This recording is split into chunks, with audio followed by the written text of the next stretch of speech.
کتنا اہم مسئلہ ہے. اللہ نے خود تقسیم فرمائی ہے اور فرمایا تلک حدود اللہ، یہ اللہ کی حدیں ہیں، اس سے آگے مت جاؤ. اب اس کو جہیز سے ریپلیس نہیں کر سکتے کہ ہم نے لڑکی کو جہیز دے دیا اب وراثت میں اس کا حصہ نہیں ہے. لا. اور اگر کوئی غلطی کرتا ہے تو وہی سزا ہے جو کافر کی سزا ہے. جی یہ اللہ اکبر. تلک حدود اللہ ومن یطع اللہ ورسولہ یدخلہ جنات تجری من تحتها الانہار خالدین فیہا ذلک ومن یعص اللہ ورسولہ ویتعد حدودہ یدخلہ نارا خالدا فیہا. یہ کافر کے لیے آتا ہے کہ وہ ہمیشہ رہے گا. لیکن ایک فرق ہے کہ مومن جب جہنم میں جائے گا تو اس کا جو خلود ہے، اس کی جو ہمیشگی ہے وہ کافر کی ہمیشگی سے الگ ہے. بہت دنوں تک رہے گا جس کا آپ اندازہ نہیں کر سکتے، پھر نکالا جائے گا. لہذا کافر کے خلود میں اور مومن کے خلود میں فرق ہے. لیکن کتنی تاکید کی گئی ہے کہ کوئی آدمی وراثت کے تعلق سے کوئی کوتاہی نہ کرے، دے دے.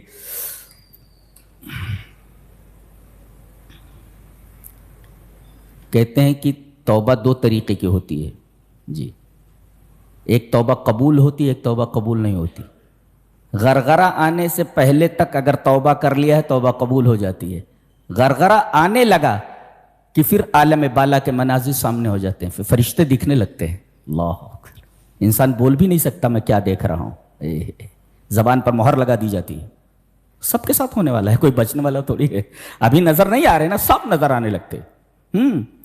اللہ نے فرمایا فَكَشَفْنَا عَنْكَ غِطَاءَكَ، ہم نے تمہاری آنکھیں کھول دی، تمہارا غطا، تمہارا ڈھکنا کھول دیا ہے. فَكَشَفْنَا عَنْكَ غِطَاءَ یعنی تمہاری آنکھیں بند ہیں. آنکھیں تو حقیقت میں اس وقت کھلیں گی جو چیز نظر نہیں آ رہی ہے وہ چیز نظر آنے لگے گی. جی ہاں یہ تو جب تک غرغرہ نہ آ جائے، ما لم یغرغر، ابن عمر کی روایت ہے کہ جب تک غرغرہ نہ آ جائے اس سے پہلے اگر توبہ کر لیتا ہے تو توبہ کی قبولیت کا امکان ہے. غرغرہ آنے لگا کہ اب عالم بالا کے مناظر سامنے ہیں، فرشتوں کو دیکھ رہا ہے، اب توبہ اگر کرے تو قبول نہیں ہوگی. وہی بتایا گیا انما التوبۃ علی اللہ للذین یعملون السوء بجہالۃ ثم یتوبون من قریب. آدمی گناہ کرتا ہے توبہ کر لے، کب؟ یتوبون من قریب، قریب ہی توبہ کر لے، جتنی جلدی ہو سکے. اور اگر کافی تاخیر کرتا ہے تو غرغرہ آنے سے پہلے کر لے. جی فاولئک یتوب اللہ علیہم، اللہ ایسے لوگوں کی توبہ قبول کر لیتا ہے. اچھا آگے ولیست التوبۃ للذین یعملون السیئات، ان لوگوں کی توبہ نہیں ہے جو برائیاں کرتے رہتے ہیں. حتی اذا حضر احدہم الموت، یہاں تک کہ موت سامنے آ جاتی ہے. قال انی تبت الآن، اب میں توبہ کرتا ہوں. وللذین یموتون ہم کفار، اس کی توبہ قبول نہیں ہوتی. اور جو لوگ کفر کے اوپر مر جاتے ہیں اولئک اعتدنا لهم عذابا الیما، ایسے دونوں کے لیے ہم نے عذاب علیم تیار کر رکھا ہے. دیکھ رہے ہیں شہوات میں سب سے زیادہ بری چیز کون سی ہے؟ زنا نا. جی زنا ہے شہوات میں. اللہ تبارک و تعالی نے اس سورہ میں، سورہ نساء میں زنا سے بدتر چیز کا ذکر فرمایا ہے. اللہ زنا سے بھی بدتر ہے، زنا سے بھی بڑی چیز ہے. کیا؟ سوتیلی ماں سے نکاح کر لینا. باپ مر گیا تو جیسے اس کی 4 بیویاں ہیں، اب بیٹا ہے، اس کی ماں جو ہے وہ تو ہے، لیکن اور دوسری جو اس کی 3 مائیں ہیں ان سے شادی کر لیتا ہو. جی کہہ رہے ہیں یہ زنا سے بھی زیادہ سخت ہے. اس وجہ سے اللہ تبارک و تعالی نے کئی الفاظ استعمال فرمائے. انہو کان فاحشہ، انتہائی گندی چیز ہے یہ، وہ مقتا، اور اللہ کو غضبناک کرنے کا سب سے بڑا سبب ہے. وساء سبیلا، اور بہت برا راستہ ہے. ایسی بات زنا کے بارے میں نہیں آئی ہے. جی تو زنا سے بدتر کیا ہے؟ سوتیلی ماں سے نکاح کر لینا، جیسا کہ رسم جاہلیت تھی. یہ اس سورہ کریمہ کے اندر ہی بیان کیا گیا ہے. اس سورہ کریمہ کی ایک اور خصوصیت ہے، اس کا تعلق سورہ طلاق سے ہے. جی اس کو کہتے سورۃ النساء الکبریٰ، بڑی سورہ نساء، اور سورہ طلاق سورۃ النساء الصغریٰ، چھوٹی سورہ نساء، اس لیے کہ دونوں میں خالص عورتوں کا بیان ہے۔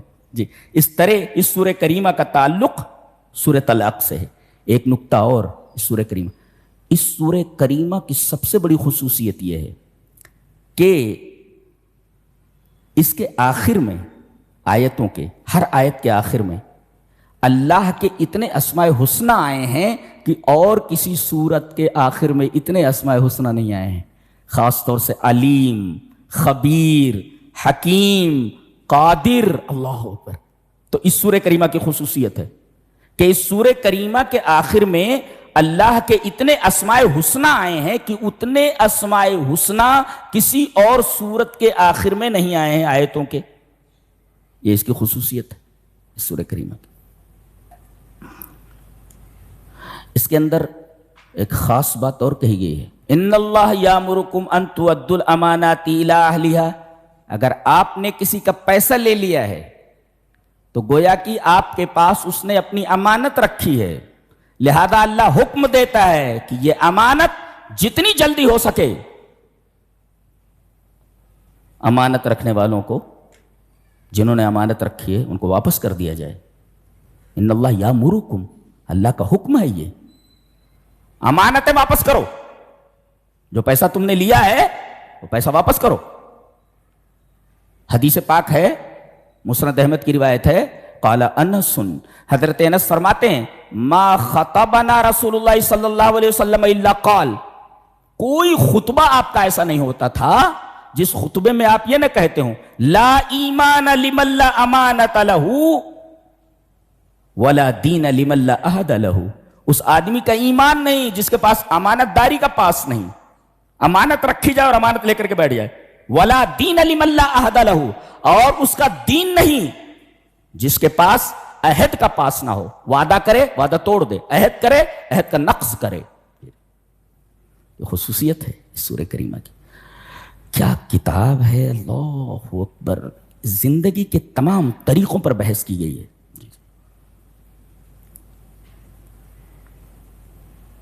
بخیلوں کی مذمت کی گئی ہے۔ بخیل کسے کہتے ہیں؟ چمڑی چلی جائے مگر دمڑی نہ جائے، اس کو کہتے ہیں بخیل۔ بخیل کس کو بولتے ہیں؟ چمڑی چلی جائے مگر دمڑی نہ جائے۔ اب یہ وَيَأْمُرُونَ، کیوں؟ اس لیے کہ یہ کسی بھی ترقی کی راہ میں سب سے بڑا روڑا ہے، یہ دین کی راہ میں پیسہ نہیں دیتے، دین کو نقصان ہے۔ کسی اچھے کام میں پیسہ نہیں دیتے، اس کا نقصان ہے۔ تو بخیلی یہ خلاف عدل بھی ہے اور ہر نیک کام کی راہ میں روڑا ہے، یعنی یہ میجر ہنڈرنس آپ کہہ سکتے ہیں ان دا وے آف اللہ۔ اللہ تبارک و تعالیٰ کے راستے میں سب سے بڑی رکاوٹ، خطرناک چیز بخل ہے، بخیلی۔ کہتے ہیں مومن سب کچھ ہو سکتا ہے، چور ہو سکتا ہے، بخیل نہیں ہو سکتا، بولے بخیل نہیں ہو سکتا۔ وَيَأْمُرُونَ النَّاسَ بِالْبُخْلِ۔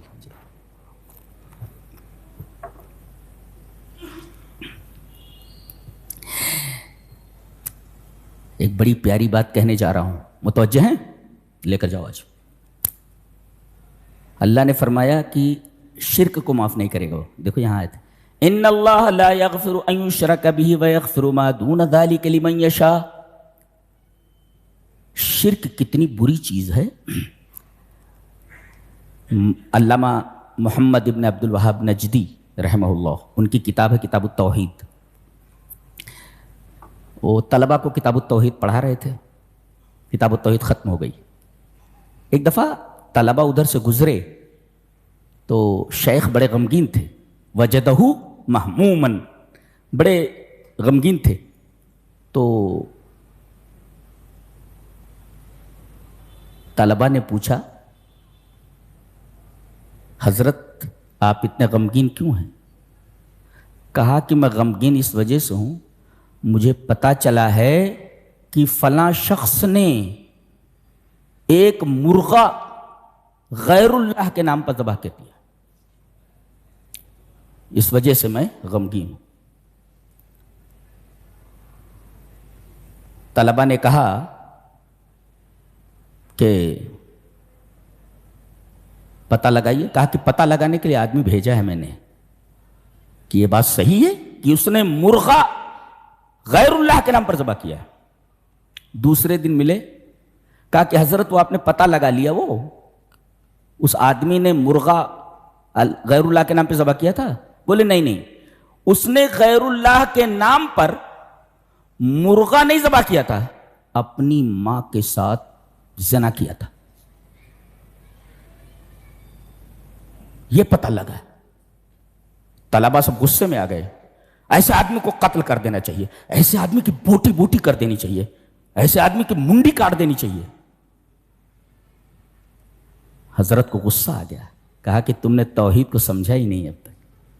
میں نے جب کہا کہ اس نے اللہ کے علاوہ کے نام پر مرغا ذبح کیا تو تمہیں اتنا جوش نہیں آیا, لیکن جب ماں کے ساتھ زنا کرنے کی بات آئی تو تم غصے میں آ گئے, جذبات میں آ گئے. اس کا مطلب شرک سے زیادہ اہم ہے ماں کے ساتھ زنا کرنا. تم نے کتاب التوحید صحیح سے پڑھی ہی نہیں, اب پھر سے تم کتاب التوحید پڑھو. یہ توحید کا مقام ہے. اللہ بڑے خوش نصیب ہیں آپ کہ اللہ تبارک و تعالیٰ نے آپ کو توحید عطا فرمائی ہے. کمپرومائز ہے, اگر یہ نہیں ہے تو پھر کوئی کمپرومائز نہیں ہے. ان اللہ لا یغفر ان یشرک به ویغفر ما دون ذلک لمن یشاء ومن یشرک باللہ فقد افترى اثما عظیما. یہ توحید ہے. اللہ ماں کے ساتھ زنا کرنے کو بڑا سمجھ رہے تھے. حضرت نے فرمایا کہ تم نے توحید جانا ہی نہیں, تم نے شرک اتنا بڑا گناہ ہے, وہ معاف ہو سکتا ہے, شرک معاف نہیں ہوگا. وَيَغْفِرُ مَا دُونَ, شرک کے علاوہ ساری چیزیں ماں کے ساتھ اگر بھی کیا زنا تو معاف ہو جائے گا. وہ یہ توبہ کرتا ہے تو معاف کر سکتا اللہ. کہا نا وَيَغْفِرُ مَا دُونَ ذَلِكَ, لیکن شرک کو معاف نہیں کرے گا. تو تم نے شرک کی بات جب آئی کہ اس نے غیر اللہ کے نام پر مرغا ذبح کیا ہے تو تم مزیتم فی طریقکم, چلے گئے, تم کچھ بولے ہی نہیں. لیکن جب ماں کے ساتھ زنا کی بات آئی تو تم غصے میں آ گئے. اس کا مطلب ماں کے ساتھ زنا کرنا یہ شرک سے کم ہے, شرک سے بڑا ہے. یہ سمجھا اللہ.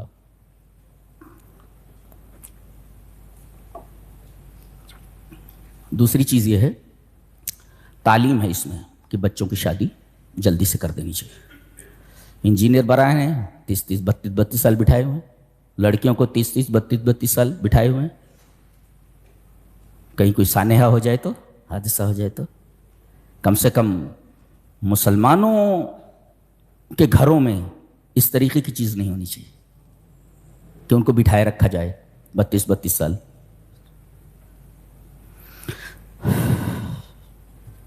فرمایا گیا افلا یتدبرون القرآن, کیا یہ قرآن پر غور نہیں کرتے؟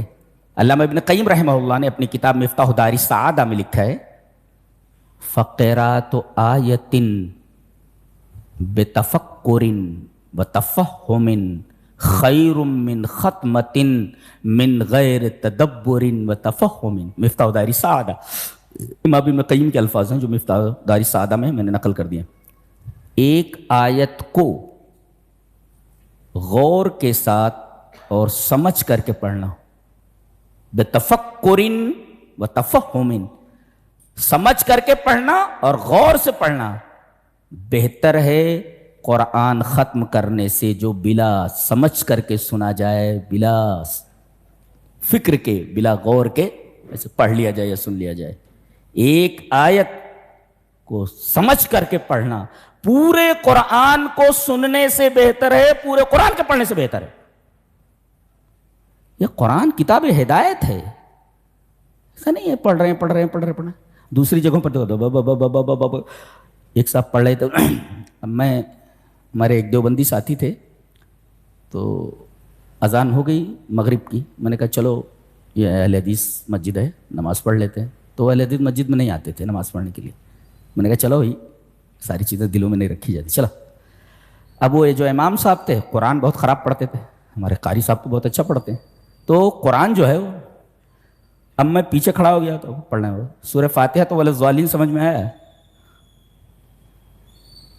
اب جب ہم شامل ہوئے سمجھ میں نہیں آ رہا, پڑھ کے لَقَنُودُ, تو لَقَنُودُ جب انہوں نے کہا تب مجھے سمجھ میں آیا سورہ عادیات پڑھ رہے ہیں. ایک حافظ کو معلوم نہیں کہ کیا پڑھ رہا ہے وہ تو کیسا پڑھ رہا ہوگا؟ میں حافظ قرآن ہوں.